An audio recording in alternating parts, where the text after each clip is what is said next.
I'm about 15 years in public health. I had 25 years in UK financial services before that, and then worked in public health for the last 15 years. 6 years of that, I was with Mary Stopes, 4 years as a director responsible for their clinics overseas, and then 2 years in consulting.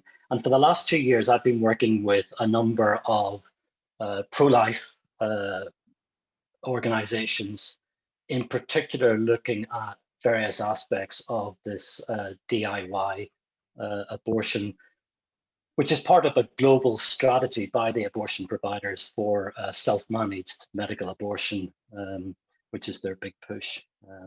So let me just dive in here, get going. So this for me really started, this particular look at the things we're doing tonight started in December of last year when an article was published in the New Statesman. And in that, abortion advocates were saying that approval for at-home telemedicine abortion has led to the risk of major complications dropping by 2/3 and the risk of incomplete abortion dropping by down by 3/4. And we're seeing that really what they're doing is they're claiming that telemedicine abortion is both safer and more effective than in-clinic services. And my pushback on that is that I think that's largely to do with underreporting, and that underreporting is because of either limited data sets or actual missing data. But there's lots of other data available, and particularly from the NHS, and that data could help to complete the picture. So my key takeaway message for tonight really is to ask you to ask Mr. Hancock to be using all of the data that might be available to him, not just the data that's provided by the abortion providers, but other data, for example, from the NHS. And on screen now, this is the cohort study that the abortion lobby are relying on. This was published in BJOG in February, just past.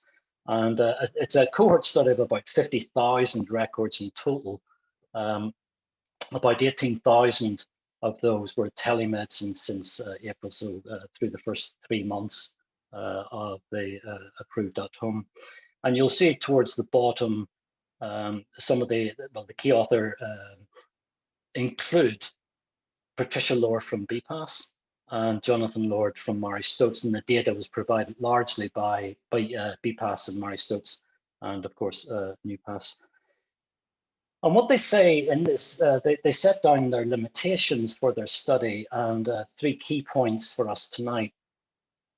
They say that there's a key limitation actually is the lack of follow-up post-discharge. And I think it's important for us to note that the discharge occurs at the time of posting the abortion pills. So there's very little follow-up after the pills have been posted by the abortion providers. There's an inconsistent definition and reporting of complications. And they do note that some patients, if they have problems, if they have any concerns, will go to other NHS providers. So not all of the complications that might arise would be known to the study. So let's take a moment and look at the safety of medical abortion. How is this measured? And in particular, it's measured using the rates of complications, and particularly those requiring hospital treatment, including, for example, hemorrhage, sepsis, and uterine perforation. So for medical abortion, it's largely hemorrhage, maybe some sepsis, hardly ever uterine perforation. And definitions vary. So women are told, look, if you are soaking 2 sanitary pads each hour for more than 2 hours, over more than a 2-hour period, then you need to go to hospital. That's you're bleeding too much. Okay. And other definition is hemorrhage that actually requires transfusion, which of course is much more severe. And that's the definition used in the Aiken et al. Study. The initial reporting of these complications is via the HSA-4 form. This is an official form which the abortion providers need to submit. And they typically do that at the time of patient discharge. And my theory really is that that's perhaps being submitted now at the same time as the posting out of the abortion pills. And if you're filling in the form, well, the pills haven't even been taken, therefore there are no complications to put on the form, and hence the underreporting. And we saw this first, this came out in about October. The DHSC reported on complications arising from the first 3 months of the do-it-yourself at-home abortions. So they're saying that in Q2, in those 3 months of 2020, there was only one complication reported out of 23,000 medical abortions at home. And Aiken, in their study, they're saying that they had 7 complications in roughly 30,000 abortions. So a rate that was about 5 times higher than previously reported for the same period by the DHSC. But if we look at the 5-year average, the DHSC, this is before the approval for at home. So all of these would have been within clinic visits. The complications for in-clinic abortions, medical abortions, was 0.74 complications per 1,000 medical abortions. So it begs the question, is telemedicine abortion as much as 17 times safer? And that's what some of the abortion advocates are claiming in the press and in studies and other published articles. And of course, some of us think that such a claim would be quite ridiculous, to think that telemedicine is 17 times safer than an in-clinic consultation and service. So we did the freedom of information. We thought we'd go and ask the NHS hospital trusts for some data to see what was going on. We wrote to all of the NHS trusts hospital trusts in England and Wales in December. And by the end of January, we had 17 responses covering 19% of the population. So many others by that time had refused us. Very often they were citing COVID as the reason for refusing at this point, or the excessive time that they felt would be needed to fulfill the request.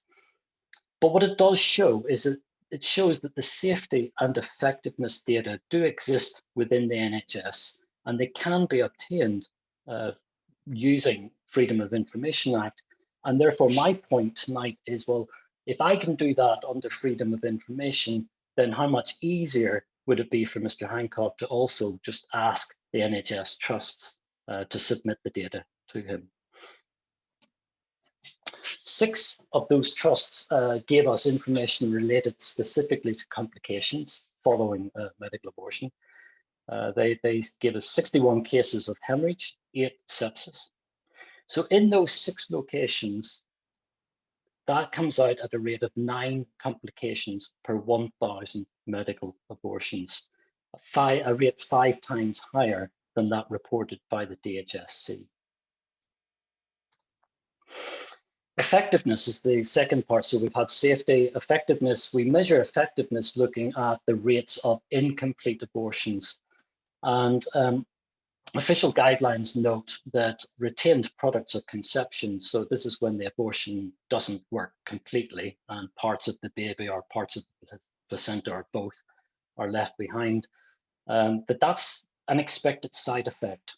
They don't talk about it as a complication, they talk about it as a side effect. And the expected rates for required procedure to fix that, the surgical procedure, the evacuation of retained products of conception, those rates double for each week of increasing gestation. So we see that for less than just coming up to the 9 weeks, BPAS say they expect 3 surgical procedures per 100 medical abortions. So there will be 3 incomplete abortions requiring surgical procedure, 3%. And in the 9th week, so just the next week, in the 9th week, that goes up to 7%. And from Planned Parenthood, the following week, the 10th week, we see 13. So doubling each week. So that's 13% incomplete in the 10th week. And I thought I'd show this. This is the HSA4 form, just a section of it.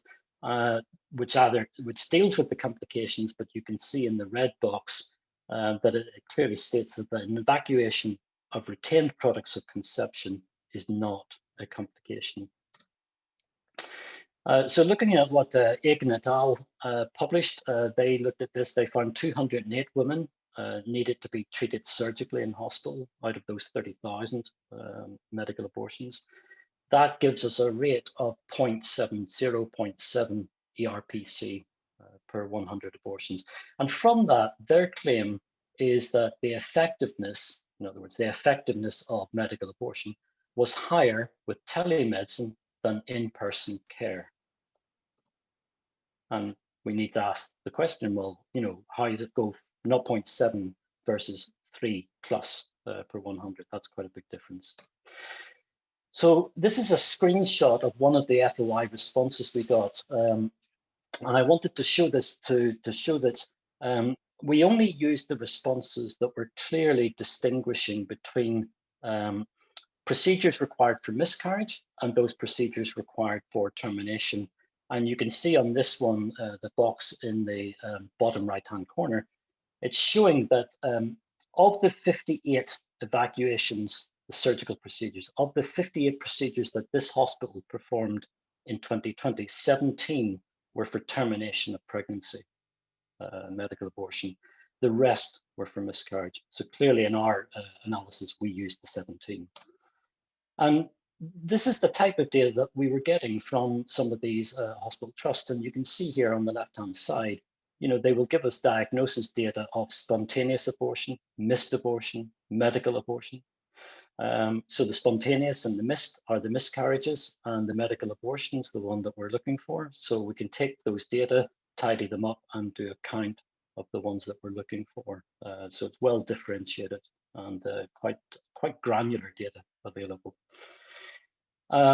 In those FOI locations where we took those results, we get a rate of 2.4 ERPC per 100 medical abortions, 3 times higher than Aiken et al.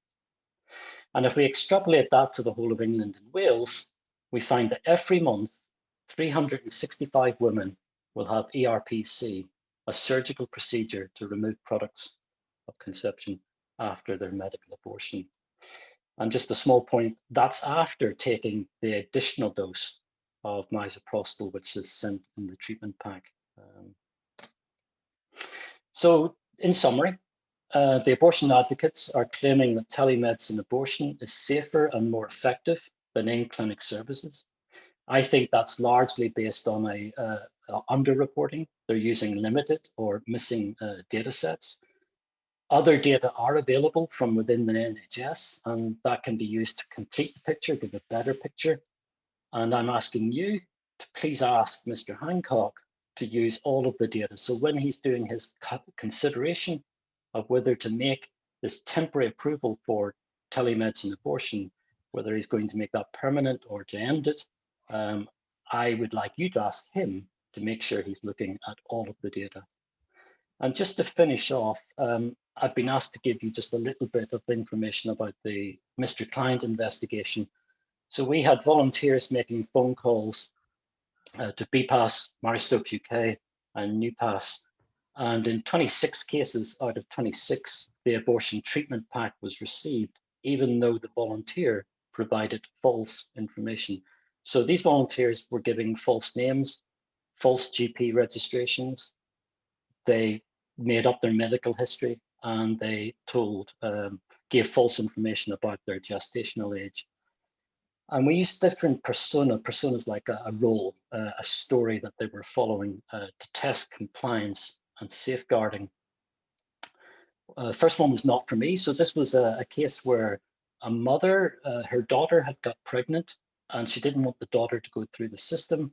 So she made the phone calls to the abortion provider, got the pills, pretending herself to be pregnant, and then used those pills to administer those to her daughter at home.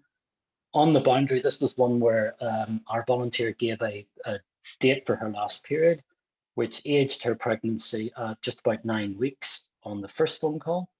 And on the second, or the last phone call, she changed that date to present as only 7 weeks pregnant in order to stay under the 9-week 6-day limit. And the service providers, the abortion providers, allowed that. There was no problem with that. Bikini body, some of you will be aware of. This is where one of the women, she didn't want to be pregnant on her beach holiday. Let me step back just a moment. Holidays, I'll have to remind you about holidays. Holidays is something we used to do in the past, in the old days, long ago. We would go to the beaches and lie in the sun and swim in the sea. She didn't want to be pregnant when she was doing that and wanted the abortion bikini body. And the final one for now is alone but not alone. So we wanted to test the safeguarding for coercion. And in these cases, the volunteer was sat with her coercive partner sitting beside her during the phone call. And when she was asked, "Are you alone?" she said, "Yes, I'm alone," even though her abusive partner was beside her, making sure she gave all of the right answers. And there's no way an abortion provider on a telephone call can find that out. It's just not possible. Okay. So a bit of a rush through, but you'll get the slides and you can come back to me through Right to Life if you have any further questions or need anything further. Okay, thank you. Thank you, Carla.